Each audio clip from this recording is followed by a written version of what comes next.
नमस्कार दोस्तों, स्वागत है आपका आज एक फिर से नई क्लास में।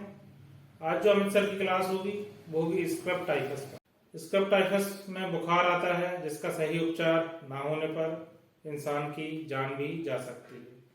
तो क्या है स्क्रब टाइफस, कैसे फैलता है ये, और क्या इसके लक्षण है, क्या इसमें जांच करानी चाहिए और क्या हमें इसमें उपचार लेना चाहिए, ये सारी बातें हम आज की इस क्लास में देखेंगे। तो क्लास शुरू करने से पहले आप प्लीज नीचे चैनल को सब्सक्राइब कर दीजिए, जिससे और भी क्लासेस आती रहेंगी तो आपको तुरंत मिलती रहेंगी। और यदि आपके कोई सवाल, डाउट, सजेशंस हो तो आप नीचे कमेंट बॉक्स में कमेंट भी कर सकते हैं। तो चलिए बुलाते हैं अमित सर को और शुरू करते हैं आज की क्लास।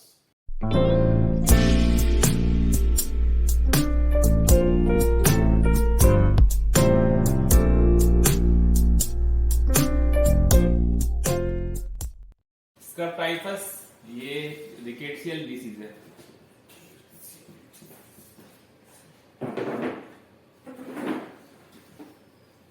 चलो, ये डिसीज मेनली जो है रेट की डिसीज है, रेट्स में ही होती है।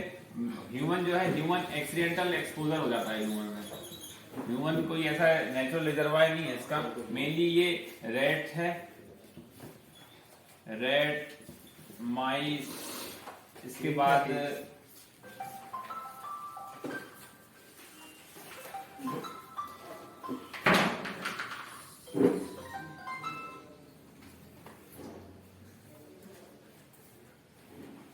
होता कैसे है ये ओरिएंशा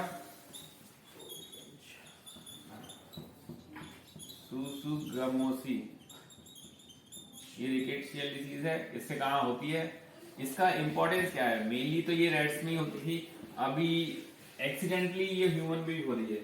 जो नेचुरल कोर्स है इसका, नेचुरल कोर्स ऑलमोस्ट जो नॉर्मल मलेरिया, डेंगू, टाइफाइड, इनके जैसे ही नेचुरल कोर्स है।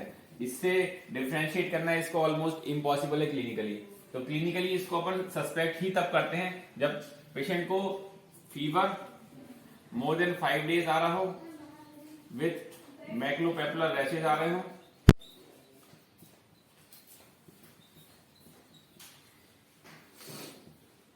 और ये सब नेगेटिव है। मलेरिया, डेंगू, टाइफाइड ये सब नेगेटिव आ रहे हैं, तभी आपको ये सस्पेक्ट करना है कि उसको स्क्रब टाइफस हो सकता है। स्क्रब टाइफस की एक क्लासिकल स्कैब बनते हैं। स्कैब ये ऑलमोस्ट 20 से 25% केसेस में ही मिलता है, लेकिन अगर ये स्कैब मिल रहा है तब तो आप डेफिनेटली हो जाओगे।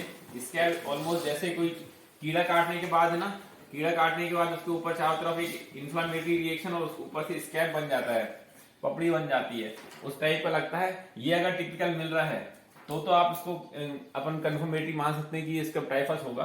लेकिन ये सिर्फ 20 से 25% केसेस में आता है, 75% केसेस में ये नहीं मिलता है।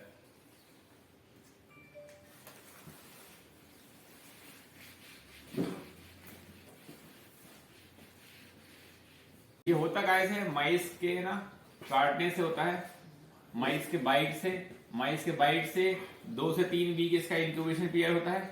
2 से 3 वीक के बाद इसको फीवर आना स्टार्ट होता है। Fever high grade with chills and rigor आता है, साथ में बॉडी पेन, माइल्ड कफ। उसके बाद 5th डे पे मैक्लोपेपुलर रैशेज आ सकते हैं, रैशेज, साथ में जो टिपिकल स्क्रब टाइफस में स्कैब बनता है वो दिख सकता है। इसके बाद अगर 1 वीक के बाद अगर ये और रहता है, या तो वो अपने आप सेल्फ लिमिटिंग इलनेस है, सेल्फ लिमिटिंग ठीक हो जाती है। 7th डे के बाद अगर भी परसिस्टेंट करता है तो फिर वो कॉम्प्लिकेशन में चले जाएगा। कॉम्प्लिकेशन क्या क्या हो जाएंगे इसके? Lymphadenopathy, स्प्लीनोमेगेली, myocarditis, encephalitis. कुल मिला के ये जो फीवर, ये जो कॉम्प्लिकेशन है ऑलमोस्ट सब डिसीज में, जैसे मलेरिया, टाइफाइड और ये डेंगू है, ये भी जब कॉम्प्लिकेट होते हैं तो सब इन्हीं सब सिम्टम्स में, मायोकार्डाइटिस, एंसेफेलाइटिस, इनमें कन्वर्ट हो जाते हैं। तो जो इसका नेचुरल कोर्स है, नेचुरल कोर्स सेम रहता है मलेरिया, टाइफाइड और डेंगू में बस ये है कि अगर आपको 5th डे के बाद भी पेशेंट का फीवर नहीं ठीक हो रहा है और पेशेंट को कंटिन्यूसली अपन ने टेस्ट कर लिया है, मलेरिया, डेंगू, टाइफाइड ये कुछ भी नहीं आ रहा है, कोई other viral infection, other viral illness भी नहीं आ रही है, तब आप सस्पेक्ट करोगे इसको स्क्रब टाइफस हो सकता है। सर उसमें प्लेटलेट घटते हैं कि नहीं घटते? प्लेटलेट तो कोई से भी रिकेट से इलनेस है जैसा है उसमें घटने ही लगते हैं। सीबीसी पिक्चर टिपिकल जैसे डेंगू और वायरल इन्फेक्शन में होती है वैसी रहेगी इसकी। टीएनसी थोड़ा सा ग्लो होगा, लिम्फोसाइटोसिस प्रिडोमिनेंट होगा और प्लेटलेट थोड़े से कम आएंगे। इसको क्लिनिकली और बाय इन्वेस्टिगेशन डिफरेंशिएट नहीं कर सकते हो, इसमें भी एसजीओटी एसजीपीटी थोड़े से बढ़ जाएंगे। जो टिपिकल फीचर आती है ना वायरल इलनेस की, डेंगू की, वैसी है। करने के लिए क्लिनिकली तो डिफरेंशिएट नहीं कर सकते 5 दिन तक। अगर फीवर नहीं आ रहा है तो फिर उसके बाद फिर अपन ये है कि आपको सब कुछ टेस्ट कर लिया अपन ने, परसिस्टेंस को फीवर आ ही रहा है तो फिर आप उसको इन्वेस्टिगेट करोगे। टेस्ट इसके लिए वही है, ऐसे सर इसके पर्टिकुलर सिम्टम्स नहीं है, बस ये है कि आपको अगर मैक्लोपेपरा रैशेस मिल रहा है या फिर स्कैब दिख गया है, स्कैब दिख गया है तो बहुत कम केसेस में मिलता है इसके। फिर ये है कि लिम्फेडेनोपैथी मिलती है इसमें, जैसे डेंगू और उसमें लिम्फेडेनोपैथी नहीं मिलती, इसमें लिम्फेडेनोपैथी मिल सकती है। और साथ में स्प्लीनोमेगाली तो खैर सभी में मिल जाती है, मलेरिया डेंगू सब में मिलती है। इन्वेस्टिगेशन में है, इन्वेस्टिगेशन टिपिकल वेलफेलिक रिएक्शन है, वेलफेलिक रिएक्शन देखी जाती है या फिर फ्लोरोसेंट इम्यूनोएसिस से देख सकते हो, लेकिन ये सब टेस्ट अवेलेबल होते नहीं है। अपने यहाँ टेस्ट कौन सा अवेलेबल है? सिर्फ IgM antibody for scrub typhus. हाँ, कार्ड टेस्ट है, कार्ड टेस्ट ही करते हैं अपन। कार्ड टेस्ट पॉजिटिव भी यूजली 7 दिन के बाद ही आता है, तो 7 दिन के बाद ही अपन सस्पेक्ट ही करते हो। इनिशियली अपन सस्पेक्ट करते नहीं हो, बट ये है कि अगर की भी तो एक्यूरेसी सर होगी नहीं 100% एंटीबॉडी टेस्ट है, एंटीबॉडी तो बॉडी के अंदर बनती है, 7 दिन के अंदर एंटीबॉडी बन जाती है, वो भी जितना डेंगू की रिलायबिलिटी है उतनी इसकी भी है डेंगू कार्ड टेस्ट की। बट ये है कि ये इतना सीवियर नहीं है, 95% केसेस में सेल्फ लिमिटिंग इलनेस है, अपने आप ही ठीक हो जाता है। सिर्फ 5% है उनमें कॉम्प्लिकेट हो सकता है, तो वही 5 रिएक्शन देखनी। टेस्ट अपने यहाँ इतना ज्यादा इसलिए परफॉर्म करना है क्योंकि अपने यहाँ एंडेमिक है ये, है ना। स्क्रब टाइफस बहुत कॉमनली होता है इंडिया में। यूजली किनको होगा? जो फॉर्मर हैं, आउटसाइड में काम करते रहते हैं, नंगे पैर काम करते हैं, उन्हीं लोग को माइस काटती है, ठीक है। लेकिन काटती ऐसी नहीं है कि अपन को पता चले, कई लोगों को 95% केसेस में नहीं पता चलता है, काटने का हिस्ट्री कोई नहीं देगा। तो अपन लेकिन सस्पेक्ट उन लोगों को करना है जो फॉर्मल लोग हैं, नंगे पैर ही घूमते रहते हैं, खेत में घूमते रहते हैं। जैसे नॉर्मल जो अच्छे जो वेल डू फैमिली का है उसको आपको सस्पेक्ट नहीं करना है इसका टाइफस, एक चीज है। तो ट्रीटमेंट क्या देंगे आगे? ट्रीटमेंट एंटीबायोटिक है, ड्रग ऑफ चॉइस है टेट्रासाइक्लिन। टेट्रासाइक्लिन अपने यहाँ यूज करते नहीं हैं वो आजकल, डॉक्सी यूज करते हैं। डॉक्सी है 100 मिलीग्राम बीडी, अगर 5 to 7 डेज, अगर माइल्ड टू मॉडरेट केस है। सीवियर केस में इंजेक्टेबल डॉक्सी देते हैं, इंजेक्टेबल भी डोज वही है, इंजेक्टेबल डॉक्सी है 100 मिलीग्राम इन 100 ml NS है। इसके साथ विटामिन सी भी है? ऐसा कुछ नहीं, कोविड का ट्रीटमेंट थोड़ी कर रहा है।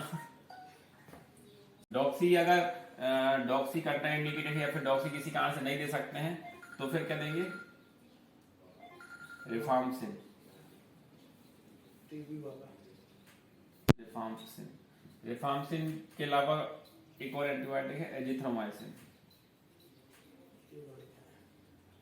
Azithromycin 500 milligram OD for 5 to 7 days. एक और है इसके लिए सेप्रोफ्लॉक्सासिन।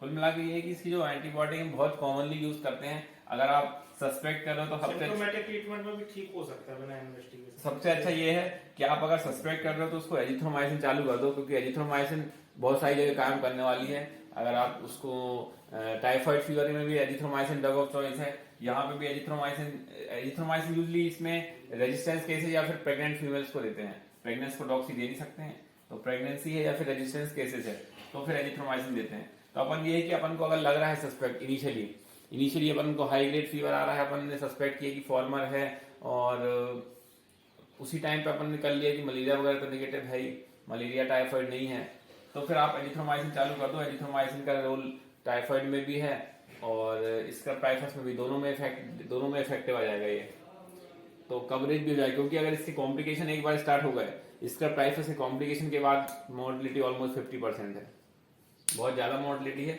इसलिए अगर कॉम्प्लिकेशन पैदा होने से बचना है अपन को, इसके कॉम्प्लिकेशन वही आएंगे, सीधे एंसेफेलाइटिस है, मायोकार्डाइटिस आ जाती है, उसके बाद सीजर्स आने लगते हैं अनकंट्रोलेबल, जैसी कोमा की स्टेज में आ जाते हैं।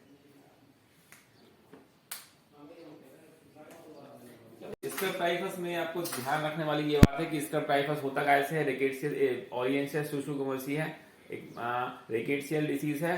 इसको सस्पेक्ट कब करना है, जब कोई फॉर्मर या फिर नंगे पैर काम करने वाला व्यक्ति जो कि बाहरी आउटसाइड फील्ड में ज्यादा काम करते हैं, उन लोग अगर कोई फीवर आ रहा है परसिस्टेंट, मोर देन 5 डेज का फीवर प्रेजेंट करके आ रहा है, नॉट रिलीविंग विद नॉर्मल जो एंटीबायोटिक कोर्स है उससे रिलीव नहीं हो रहा है, उसको मलेरिया डेंगू टेस्ट नेगेटिव है, टाइफाइड नेगेटिव आ रहा है, फिर भी परसिस्टेंट फीवर आ रहा है, रैशेज आ रहे हैं, या फिर अगर टिपिकल जो स्कैब है, स्कैब दिख गया तो ठीक है, नहीं दिख रहा है तो भी कोई दिक्कत नहीं है। और साथ में आपको सस्पेक्ट करना है लिम्फेडेनोपैथी मिल रही है कि नहीं। अगर ये सब चीजें नहीं है तब फिर आप है कि एम्पेरिकली आप एजिथ्रोमाइसिन तो चालू कर ही दो। अगर नहीं भी आप मतलब टेस्ट नहीं भी कर रहा है तो भी आप एम्पेरिकली एजिथ्रोमाइसिन या फिर डॉक्सी चालू कर सकते हैं। उसमें आपको एम्पेरिकल डॉक्सी या एजिथ्रोमाइसिन चालू करने के अलावा जो ट्रीटमेंट है वो सब जो आईसीयू की ट्रीटमेंट अपन करते हैं वही है। तो इससे चाहिए कि टेस्ट की रिलायबिलिटी हो या ना हो, पॉजिटिव आया नेगेटिव आया, आप ये 2 चीजें तो चालू कर ही देना, डॉक्सी और एजिथ्रोमाइसिन।